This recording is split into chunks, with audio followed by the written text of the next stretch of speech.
آج کا موضوع بڑا پیارا ہے، بڑا اہم موضوع ہے. ہو سکتا ہے آپ کو ہنسنے ہنسانے کا موقع نہ ملے، لیکن اگر آپ غور سے تقریر سنیں گے تو انشاءاللہ یہاں سے کچھ لے کے جائیں گے، اتنی گارنٹی میں دیتا ہوں. میں نے آپ کے سامنے قرآن کے 15ویں پارے کی سورہ بنی اسرائیل کی 2 آیتیں پڑھی. آیت نمبر 23 اور 24. قرآن آپ کے گھر میں بھی موجود ہوگا. اگر آپ قرآن کو ترجمہ کے ساتھ، اس کے عنوان کے ساتھ، اس کے میننگ کے ساتھ اگر آپ نے نہیں پڑھا ہے یا نہیں پڑھتے ہیں تو بہت بڑی بدنصیبی کی بات. اگر آپ بنگلہ جانتے ہیں، بنگلہ کا بھی ٹرانسلیشن آتا ہے، ہندی جانتے ہیں، ہندی میں بھی آتا ہے، انگلش میں بھی آتا ہے، اردو میں بھی آتا ہے.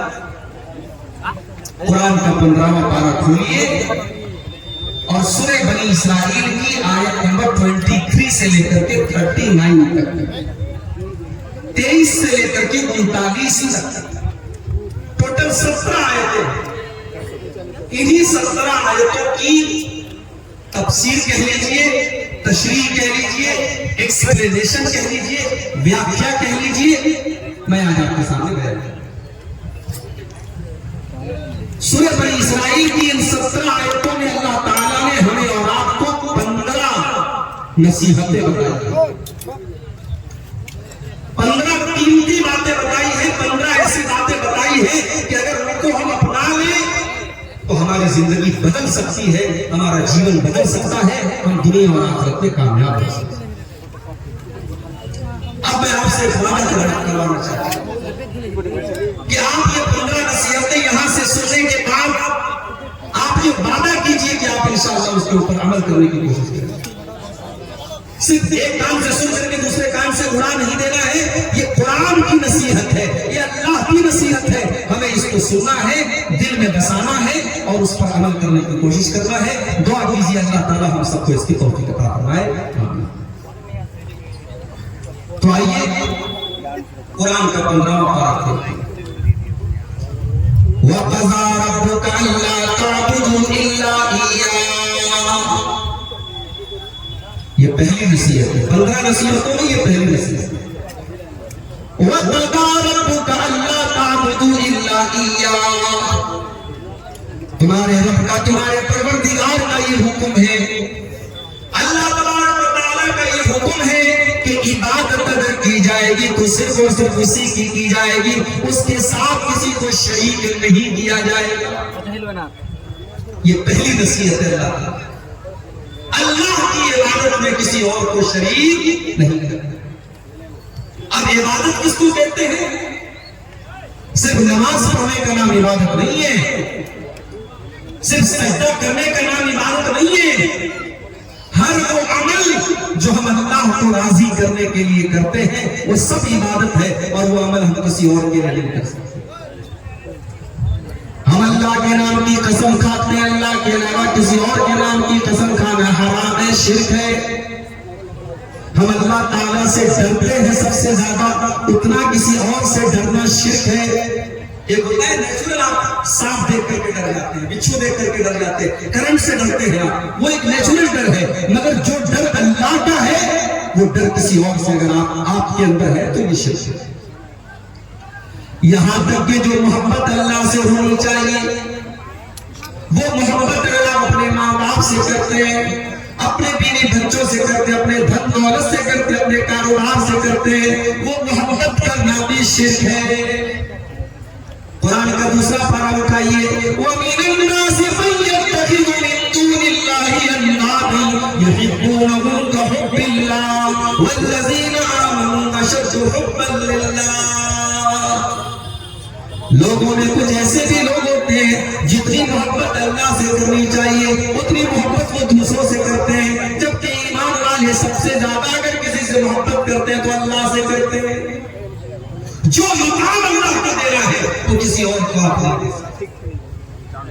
ابھی کل میرا پروگرام تھا لکھنؤ کے قریب ایک جگہ پڑتی ہے گھونٹا، اور جہاں میرا پروگرام تھا اس کے آس پاس میں ایک بہت بڑی مزار ہے، بہت بڑی قبر ہے. ایک بزرگ کی وائس علی شاہ کی قبر ہے اور اس مزار کو، اس مقبرے کو کہا جاتا ہے دیوا شریف۔ ہر سال دیوا شریف کی اس قبر کے اوپر عرس ہوتا ہے اور 3-4 دن بلکہ 1 ہفتے تک عرس ہوتا ہے، اور آپ یقین کیجئے وہاں باقاعدہ طوائفیں آتی ہیں اور ناچتی اور گاتی ہیں اسی مزار کے بغل میں۔ یہ سارا میلہ ہوتا ہے، یہ کس کے نام پر ہوگا؟ اسلام کے نام۔ یہ مسلمان کر رہا ہے، کسی قبر پہ جا کر کے سر جھکا رہا ہے، کسی بزرگ کے آگے جا کر کے سر جھکا رہا ہے، بے اولاد مانگنے کے لیے جا رہا ہے، بیمار شفا کے لیے جا رہا ہے۔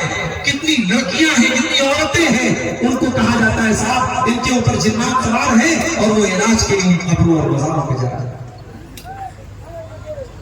مولانا الطاف حسین حالی نے 100 سال پہلے کہا تھا، کرے غیر گر بت کی پوجا تو کافر، کرے غیر گر بت کی پوجا تو کافر، کواکب میں مانے کرشمہ تو کافر، جھکے آگ پر پہرے سجدہ تو کافر، جو ٹھہرائے بیٹا خدا کا تو کافر، مگر مومنوں پر کشادہ ہے راہیں، پرستش کرے شوق سے جس کی چاہے، نبی کو جو چاہے خدا کر دکھائے، اماموں کا رتبہ نبی سے بڑھائے، مزاروں پہ جا جا کے نظریں چڑھائے، شہیدوں سے جا جا کے مانگے دعائیں، نہ توحید میں کچھ فرق اس سے آوے، نہ اسلام بگڑے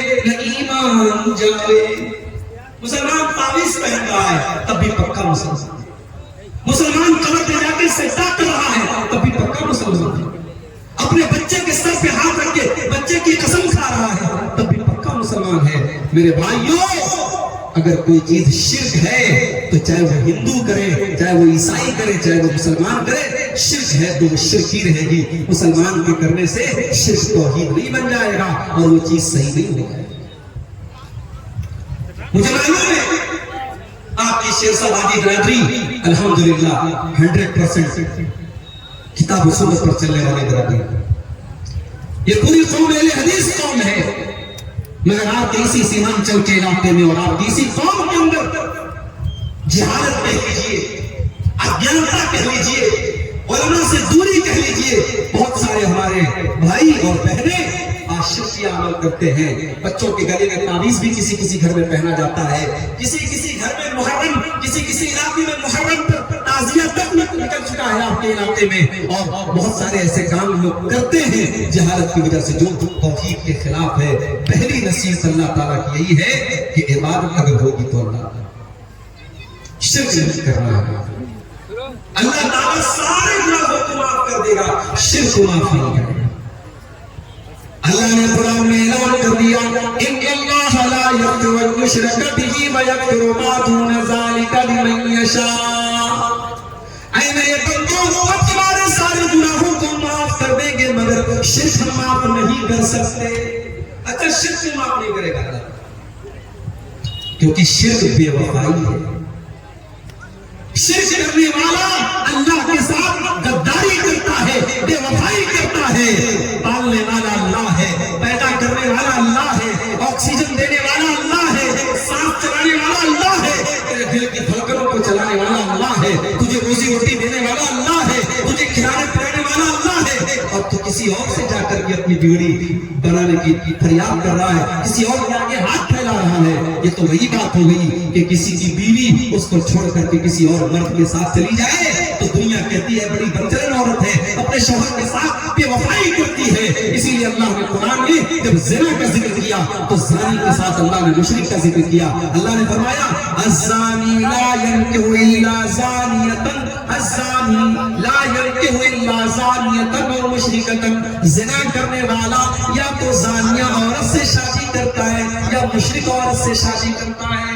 یہ زانی کو اور مشرک کو اللہ نے ساتھ میں کیوں ذکر کیا ہے؟ کیونکہ زنا کرنے والا بھی کسی نہ کسی کے ساتھ بے وفائی کرتا ہے۔ اگر وہ شادی شدہ ہے، اگر وہ عورت شادی شدہ ہے اپنے شوہر کے ساتھ، اگر وہ مرد شادی شدہ ہے تو اپنی بیوی کے ساتھ بے وفائی کر رہا ہے، اگر شادی نہیں ہوئی ہے کمارا ہے یا وہ لڑکی کماری ہے تو اپنے ہونے والے شوہر کے ساتھ وہ بے وفائی کر رہی ہے۔ اللہ نے اسی لیے زانی اور مشرک کو ایک صاف ذکر کیا ہے کہ جس طریقے سے زنا کرنے والا بے وفائی کرتا ہے اپنے ہونے والے شوہر اور بیوی کے ساتھ، ویسے ہی ایک مشرک، ایک شرک کرنے والا اپنے خالق کے ساتھ، اپنے رب کے ساتھ بے وفائی کرتا ہے۔ تو پہلی نصیحت اللہ نے کی کہ تم میرے ساتھ کسی کو شریک کرو۔ دوسری نصیحت وَبِالْوَالِدَيْنِ إِحْسَانًا، اور اے میرے بندو تم اپنے ماں باپ کے ساتھ، اپنے ماتا پتا کے ساتھ، اپنے والدین کے ساتھ، اپنے پیرنٹس کے ساتھ اچھا سلوک کرتے رہنا۔ دیکھو توحید کے بعد اللہ نے فوراً ماں باپ کا ذکر کیا، اس لیے کہ دنیا میں جتنے لوگوں کے حقوق ہمارے اوپر ہیں ان میں سب سے پہلا نمبر ہمارے ماں باپ کا ہے۔ اس دنیا میں سب سے زیادہ اگر ہمارے اوپر کسی کا احسان ہے تو ہمارے ماں باپ کا احسان ہے۔ ماں کو دیکھو 9 مہینے اپنے پیٹ میں رکھتی ہے، 9 مہینے اپنے پیٹ میں رکھنے کی تکلیف آپ کی ماں برداشت کرتی ہے، اور جب 9 مہینے پورے ہو جاتے ہیں اس بچے کو اپنی جان پر کھیل کر کے، اپنی زندگی کو داؤں پہ لگا کر کے وہ ماں جنم دیتی ہے، بچہ پیدا ہو جاتا ہے۔ اللہ تعالیٰ نے یہ سسٹم بنایا کہ اسی ماں کے بدن میں اس کے خون جگر کو اللہ تعالیٰ نے بچے کی خوراک بنا دیا، تو ماں 2 سال تک اپنے بچے کو اپنا خون جگر دودھ کی شکل میں پلاتی ہے۔ میرے پیارے ساتھیوں، اس ماں کے احسانات کو تم کبھی نہیں چکا سکتی۔ باپ کو دیکھو، باپ کو دیکھو، باپ رات دن ایک کر کے خون پسینہ ایک کر کے آپ کو پالتا ہے، آپ کی ماں کے اوپر خرچ کرتا ہے، آپ کی پرورش کے اوپر خرچ کرتا ہے، آپ کی پڑھائی لکھائی کے اوپر خرچ کرتا ہے۔ باپ اگر اس دنیا سے چلا جائے تو بچہ یتیم مانا جاتا ہے، بچے کو دنیا میں کوئی سہارا دینے والا نہیں ہوتا ہے۔ باپ بہت بڑی چھایا ہوتی ہے، باپ اپنے بچے کے بہت بڑا سہارا ہوتا ہے۔ یہ 2 ہستیاں ہیں میرے بھائی جن کا احسان کبھی نہیں ہوتا۔ عبداللہ بن عمر نے دیکھا ایک آدمی خانہ کعبہ کا طواف کر رہا ہے، اپنے کندھے پر اپنی بوڑھی ماں کو بٹھا کر کے خانہ کعبہ کا طواف کر رہا ہے اور بہت خوش بنا ہوا ہے۔ جب اس نے طواف کو کمپلیٹ کر لیا، 7 چکر اس نے خانہ کعبہ کے لگا لیے، اپنی ماں کو کندھے پر بٹھا کر کے اس نے طواف کرا لیا، اس نے عمرہ کرا لیا، اس نے حج کمپلیٹ کر لیا۔ عبداللہ بن عمر کے اوپر نظر پڑی، کہتا ہے کہ عبداللہ بن عمر آج میں نے اپنی ماں کا حق ادا کر دیا، میری ماں نے میرے اوپر احسانات کیے تھے، عبداللہ بن عمر آج میں نے اپنی ماں کے احسانات کو چکا دیا، آج میں نے اپنی ماں کے احسانات کا بدلہ اتار دیا۔ عبداللہ بن عمر کہتے ہیں وَلَا صَفَّتَكْ لِلْصَفْرَاتِ أُمِّكَ، ارے تیری ماں نے جب تجھے جنم دیا تھا، تیری ماں کے منہ سے جو چیخ کی آواز نکلی تھی، تیری ماں جو چلائی تھی، ابھی تو نے اس آواز کا بھی حق ادا نہ کیا، ابھی تو نے اپنی ماں کی چیخ کا بھی حق ادا نہیں چکا سکتے۔ ہم نہ ماں کے احسانات کا بدلہ چکا سکتے، نہ باپ کے احسانات کا۔ اسی لیے اللہ تعالیٰ اپنی توحید کا اعلان کرنے کے بعد دوسرا حکم کیا دے رہا ہے؟ وَبِالْوَالِدَيْنِ إِحْسَانًا، اپنے ماں باپ کے ساتھ مرتے دم تک بھلائی کرتے رہو۔ ایک بار یبلغن عندک الکبر احدہما او کلاہما فلا تقل لہما اف، اگر تمہارے والدین میں سے کوئی ایک تم کو بڑھاپے میں مل جائے یا دونوں بڑھاپے میں مل جائے، اگر دونوں مل گئے تب تو اچھی بات ہے، اور ایک اگر چلا گیا، ماں چلی گئی باپ بچا، باپ چلا گیا تو ماں بچی، جب ایک بچا ہے تو وہ تو اور زیادہ تمہاری مدد کا حقدار ہے، وہ تو اور زیادہ تمہارے پیار کا حقدار ہے۔ وہ اگر اکیلا ہو گیا، کل تک بڑھیا موجود تھی، بوڑھے کو کوئی تکلیف ہوتی تھی بڑھیا سے شیئر کر لیتا تھا، بوڑھی ماں کو کوئی تکلیف ہوتی تھی اپنے شوہر سے شیئر کر لیا کرتی تھی، آج شوہر کا انتقال ہو گیا، وہ بڑھیا وہ ماں آج اکیلی ہو گئی، وہ رات میں کسی کے ساتھ اپنے دکھ درد کو بیان نہیں کر سکتی۔ اس لیے اللہ نے پہلے ایک کا ذکر کیا، فرمایا اِمَّا يَبْلُغَنَّ عِندَكَ الْكِبَرَ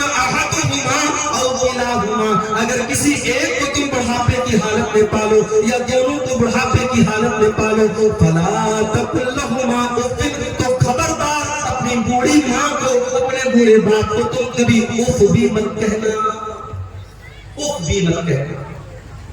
عربی زبان میں کسی کو تکلیف پہنچانے کے لیے سب سے ہلکا اگر کوئی لفظ ہے اف ہے. اللہ نے کہا کہ اف بھی مت کہنا، یعنی تکلیف پہنچانا، ان سے بدتمیزی کرنا، ان کی آنکھوں میں آنسو لانا تو بڑی دور کی بات ہے. تمہیں اپنے زبان سے کوئی ایسا لفظ نہیں نکالنا ہے جس سے تمہاری ماں کو تکلیف پہنچے، تمہارے باپ کو تکلیف پہنچے. یہاں ایک بات کی اور وضاحت کر رہے ہیں، ضروری نہیں ہے ہر مسئلے میں ماں باپ صحیح ہو. ماں باپ کی ضد غلط بھی ہو سکتی ہے، ماں باپ کا فیصلہ غلط بھی ہو سکتا ہے. اگر ماں باپ کی کوئی غلط بات ہے آپ مت مانو میرے بھائی، ان کی ہر بات ماننا ضروری نہیں ہے. ان کی غلط بات کو آپ انکار کر سکتے ہو، مگر بدتمیزی کرنے کا، ان کو تکلیف پہنچانے کی اتھارٹی آپ کو نہیں ہے. ان کی غلط بات آپ مت مانیے، لیکن ان کے ساتھ اچھا سلوک کریں. آپ کی بیوی ہے، ماں کی آپ کی بیوی کے ساتھ نہیں بن پا رہی ہے، آپ نے بہت مینج کرنے کی کوشش کی، بہت سنبھالنے کی کوشش کی، لیکن ماں میں اور بیوی میں نہیں بن پا رہی ہے، ساس اور بہو میں نہیں بن پا رہی. کوئی مسئلہ نہیں، آپ اپنی بیوی کے ساتھ الگ رہو، آپ اپنا کچن الگ کر لو، ماں کے ساتھ اچھا سلوک کرتے رہو، ماں کی ضرورتوں کو پورا کرتے رہو، ماں کو کوئی تکلیف نہ پہنچاؤ. لیکن جب دیکھ لیا کہ جوائنٹ فیملی میں ساتھ میں رہنا بہت مشکل ہے تو کوئی بات نہیں، آپ اپنی بیوی کا بھی حق ادا کرو، بیوی کی مدد کر سکتے ہیں. ضروری نہیں ہے کوئی، یہ فرض نہیں ہے کہ ماں اور بیوی میں نہیں نپ پا رہی ہے، جھگڑے ہو رہے ہیں ساس اور بہو کے اور ہم زبردستی دونوں کی زندگی کو آزاد بنا کے رکھیں. نہیں، بیوی کا حق اپنی جگہ ہے، ماں کا حق اپنی جگہ ہے. آپ الگ رہیے بیوی کے ساتھ، آپ اپنا کچن الگ کر لیجئے، رہائش الگ کر لیجئے، لیکن ماں کے ساتھ اچھا سلوک کریں. اللہ نے فرمایا ان کو اف بھی نہ کہنا، وَلَا تَنْهَرْهُمَا، ان کو کبھی ڈانٹ پھٹکار کر کے ان سے بات نہ کرنا. وَقُلْ لَهُمَا قَوْلًا كَرِيمًا، اور جب بھی اپنے ماں باپ سے تم بات کرنا تو بڑے ادب کے ساتھ بات کرنا، بڑی تمیز کے ساتھ بات کرنا. تم نے اگر MBBS کا ایگزام پاس کر لیا، تم ڈاکٹر بن گئے، تمہارے ماں باپ اگر انگوٹھا چھاپ ہے، تب بھی ان کے ساتھ میں بدتمیزی کرنے کی کوئی اتھارٹی نہیں ہے. ان کے ساتھ تم غلط طریقے سے بات نہ کرنا. تم ڈاکٹر ہو گئے تب بھی ان کے بیٹے ہو، اپنی ماں کے سامنے جب بھی جانا، اپنے باپ کے سامنے جب بھی جانا، وَقُلْ لَهُمَا قَوْلًا كَرِيمًا، ان سے بڑے پولائٹلی لہجے میں، بڑے رسپیکٹ کے ساتھ، بڑے سمان کے ساتھ، بڑی نرمی کے ساتھ بات کرنا. اور آگے کیا فرمایا، وَاخْفِضْ لَهُمَا جَنَاحَ الذُّلِّ مِنَ الرَّحْمَةِ، جس طریقے سے پرندہ آسمان سے جب اترتا ہے، زمین پر جب آتا ہے تو اپنے پروں کو سمیٹ لیتا ہے. اپنے ماں باپ کے لیے اپنے پروں کو سمیٹ لیا کرو، یعنی اپنے ماں باپ کے لیے اپنے آپ کو ٹائٹ نہ بناؤ، اپنے آپ کو ہارڈ نہ بناؤ. دنیا میں جتنے بھی نام کما لو، جتنی بھی دولت کما لو، اپنے ماں باپ کے لیے ہمیشہ اپنے آپ کو سافٹ بنا کے رکھو، اپنے آپ کو نرم بنا کے رکھو. وَقُلْ رَبِّ ارْحَمْهُمَا كَمَا رَبَّيَانِي صَغِيرًا، اور یہ دعا کیا کرو کہ اے میرے پروردگار، میرے ماں نے میرے اوپر جو احسان کیا، میرے باپ نے جو احسان کیا، اے اللہ میں ان کو چکا نہیں سکتا، اے اللہ میں تیرے اوپر چھوڑ دیتا ہوں، تو رحم فرما. اے اللہ جس طریقے سے میرے ماں باپ نے مجھے پالا ہے.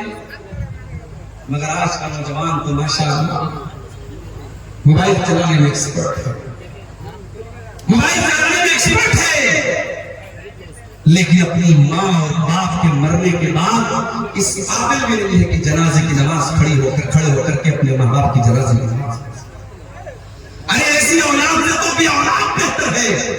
اگر باپ مر گیا اور ماں مر گئی اور اولاد اگر اس قابل بھی نہیں ہے کہ اپنے ماں باپ کی جنازے کی نماز کھڑی ہو کر کے پڑھ سکے، تو ایسی اولاد کس قابل ہے؟ کم سے کم اس لائق بنو کہ کل ماں دنیا سے چلی جائے، کل باپ دنیا سے چلا جائے تو کھڑے ہو کر کے جنازے کی نماز میں اپنے باپ کے لیے، اپنی ماں کے لیے مغفرت کی دعا کر سکتے. اور میرے بھائیوں، یہ مدرسے، یہ چھوٹے چھوٹے مدرسے ہیں نا، ان کو حقیقت یہ مدرسے بند ہو گئے تو آپ کے بچوں کو جو چھوٹی چھوٹی جو دعائیں آتی ہیں، یہ دعائیں بھی کوئی سکھانے والا نہیں. کم سے کم اسی بہانے آپ کے بچے ٹھیک ہے، مدرسے کے بعد آگے کی تعلیم نہیں حاصل کر سکے، اسکول میں چلے گئے، کالج میں چلے گئے، لیکن لیکن اگر ان کی بنیاد مضبوط ہے، انہوں نے پرائمری تک اور اس کے بعد 2-4 درجے اگر ان مدرسوں میں پڑھا ہوگا آپ کے لڑکوں نے، آپ کی لڑکیوں نے، آپ کی بچیوں نے، تو انشاءاللہ وہ اس لائق تو رہیں گے کہ جب جب زندگی میں ہاتھ اٹھائیں گے تو اپنے ماں باپ کے مغفرت کی دعا کر سکیں۔ اور ایک بات بولوں، ماں باپ کے لیے مغفرت کی دعا کرنا یہ بھی بڑے نصیب کی بات ہے، سب کو نصیب نہیں ہوتا ہے یہ۔ ابراہیم علیہ السلام اتنے بڑے نبی ہیں، ان کا باپ مشرک تھا، ان کا باپ آزر مشرک تھا، اور ابراہیم علیہ السلام اپنے باپ سے وعدہ کرتے ہیں کہ ابا جان میں آپ کے لیے اللہ سے معافی مانگوں گا، میں اللہ سے مغفرت کی دعا کروں گا، لیکن اللہ نے منع کر دیا۔ اللہ نے کہا نہیں اے ابراہیم، تمہارا باپ مشرک ہے اور مشرک کے لیے مغفرت کی دعا نہیں کی جا سکتی۔ ابراہیم علیہ السلام چاہ کر کے بھی اپنے باپ کے لیے مغفرت کی دعا نہیں کر سکے۔ ہمارے پیارے نبی، اللہ کے آخری نبی، اپنی ماں کے لیے مغفرت کی دعا کرنا چاہتے تھے۔ آپ نے اللہ سے اجازت مانگی، اللہ نے اجازت نہیں دی، پھر آپ نے اجازت مانگی، اے اللہ میں اپنی ماں کی قبر پر جانا چاہتا ہوں، اللہ نے اجازت دی۔ آپ اپنی ماں کی قبر پہ گئے، 6 سال کی عمر میں ماں کو کھویا تھا، آپ نے ماں کا پیار یاد کیا، ماں کی ممتا یاد کی، آپ کی آنکھیں بھر آئیں، آپ کی آنکھوں سے آنسو بہنے لگے، لیکن آپ اتنے مجبور تھے، آپ اپنی ماں کے لیے مغفرت کی دعا نہیں کر پائے۔ میرے بھائیو، اگر آج اللہ نے ہمارے ماں باپ کو مسلمان بنایا ہے، ہمارے ماں باپ کو توحید والا بنایا ہے، ہم بہت بڑے خوش نصیب ہیں۔ ہم اپنی ماں کے مرنے کے بعد، اپنے باپ کے مرنے کے بعد کم سے کم اپنے ماں باپ کے لیے مغفرت کی دعا تو کر سکتے ہیں، اپنے ماں باپ کے لیے اللہ تعالیٰ سے معافی تو مانگ سکتے ہیں۔ اگر ماں مشرک ہو یا باپ مشرک ہو تو ان کے لیے مغفرت کی دعا کرنا بھی جائز نہیں ہے۔ تو یہ چھوٹی سی دعا ہے، یاد کر لو، رب ارحمہما کما ربیانی صغیرا۔ جب بھی دعا کے لیے ہاتھ اٹھایا کرو، یہ دعا ضرور مانگا کرو، اے اللہ میرے ماں باپ پر رحم فرما، اس طریقے سے بچپن میں انہوں نے مجھے کیا۔ 2 چیزیں ہو گئی، اب تیسری چیز۔ اچھا، تیسری چیز بیان کرنے کے پہلے اللہ تعالیٰ نے بیچ میں ایک اور بات بیان کی۔ کبھی کبھی ایسا بھی ہوتا ہے کہ ہم اپنے ماں باپ کے ساتھ اچھا سلوک کرتے ہیں، مگر ماں ہم سے خوش نہیں رہتی، باپ ہم سے خوش نہیں رہتا۔ ہمارا دل صاف ہے، ہم خوش رکھنے کی کوشش کر رہے ہیں، لیکن ماں نہیں خوش رہ رہی ہے، باپ نہیں خوش، اس صورت میں کیا کیا جائے؟ اللہ نے اس سوال کا بھی جواب دیا، ربکم اعلم بما فی نفوسکم ان تکونوا صالحین فانہ کان للأوابین غفورا۔ اے میرے بندو، اگر تمہارا دل صاف ہے، اگر تمہاری نیت صاف ہے، اگر تم اپنے ماں باپ کو خوش کرنا چاہتے ہو، تمہارے دل میں کوئی چوٹ نہیں ہے، تمہارے دل میں کوئی کھوٹ نہیں ہے، تو کوئی بات نہیں، اللہ تعالیٰ تم کو معاف کر دے گا۔ اگر ماں تم سے خوش نہیں ہو پا رہی ہے، باپ تم سے خوش نہیں ہو پا رہا ہے، تم اپنی طرف سے بھرپور کوشش کر رہے ہو، تو کوئی بات نہیں، تم اللہ تعالیٰ سے معافی مانگو، اللہ معاف کر دے گا، اس میں تمہاری کوئی خطا نہیں ہے۔ اس کے بعد تیسرا، وَآتِ ذَا الْقُرْبَى حَقَّهُ وَالْمِسْكِينَ وَابْنَ السَّبِيلِ۔ اپنے رشتہ داروں کو ان کا حق دیا کرو، اور غریبوں کو ان کا حق دیا کرو، اور مسافروں کو ان کا حق دیا کرو۔ پہلے رشتہ دار کا ذکر، رشتہ دار کا ذکر کیا۔ بھائی صاحب، آپ بڑے دان پن کرنے والے ہیں، مدرسے میں آپ نے 1 لاکھ روپیہ چندہ دے دیا، آپ کا سگا بھائی بیماری میں مبتلا ہو گیا، کینسر جیسی بیماری میں مبتلا ہو گیا، ہاسپٹل میں لاکھوں کا خرچ ہے، بینک سے لون لے کر کے وہ بیچارہ علاج کروا رہا ہے، اور آپ کو اللہ نے کروڑوں نوازا ہے، آپ اپنے بھائی کی مدد نہیں کر پائے۔ ایسی دولت کس کی؟ آپ نے مدرسوں میں، مسجدوں میں اور غریبوں کو بہت دیا۔ اگر آپ کا اپنا رشتہ دار، آپ کا بھائی، آپ کا بھتیجا، آپ کا کوئی قریبی رشتہ دار ہے، اور وہ اگر ضرورت مند ہے تو وہ سب سے زیادہ حقدار ہے آپ کی زکات کا، آپ کی صدقہ خیرات کا، آپ کے دان کا۔ اللہ کے نبی فرماتے ہیں، الصدقۃ علی ذی الرحم سنتان، صدقۃ وصلۃ۔ اگر اپنے رشتہ دار کو زکات دو گے، اپنے رشتہ دار کو صدقہ دو گے تو ڈبل ثواب ملے گا، زکات کا بھی ثواب ملے گا، صدقہ کا بھی ثواب ملے گا، اور